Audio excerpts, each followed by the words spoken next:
ఇప్పుడు మనం కొన్ని నిజాలు డిస్కస్ చేద్దాం.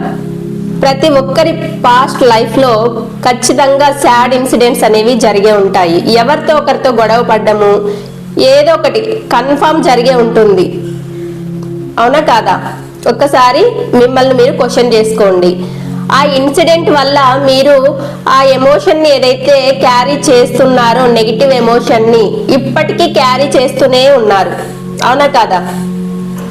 దాన్ని క్యారీ చేయడం వల్ల మీకు లాభమా, ఆపోజిట్ పర్సన్ కి లాభమా, మీకు నష్టమా, ఆపోజిట్ పర్సన్ కి నష్టమా?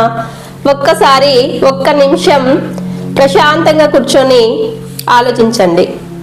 ఎవరు లాస్ అవుతున్నారు? మీరు. 100% మీరు. ఆ థాట్స్ను క్యారీ చేయడం వల్ల అదే నెగిటివిటీలో మీరు అదే నెగిటివ్ థాట్స్ను, అదే నెగిటివ్ పీపుల్ను, అదే నెగిటివ్ సిచ్యువేషన్స్ను అట్రాక్ట్ చేస్తున్నారు. మీ లైఫ్లోకి ఎక్కడ పాజిటివిటీ అనేది రాదు.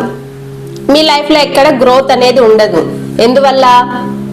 నెగిటివిటీని ఆల్రెడీ మీరు అట్రాక్ట్ చేసి నట్టింట్లో కూర్చోబెట్టుకొని ఉన్నారు. దీనికి సొల్యూషన్ ఎలా ఉంది? ఎక్కడ ఉంది?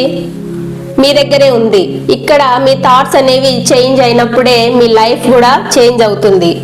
దీనికి హీలింగ్ అనేది చాలా ఇంపార్టెంట్. హీలింగ్ గురించి తెలుసుకోవాలనుకుంటే కింద స్క్రోల్ అవుతున్న కాంటాక్ట్కు ఒక్కసారి పింగ్ చేయండి, లేకపోతే DM చేయండి. Thank you.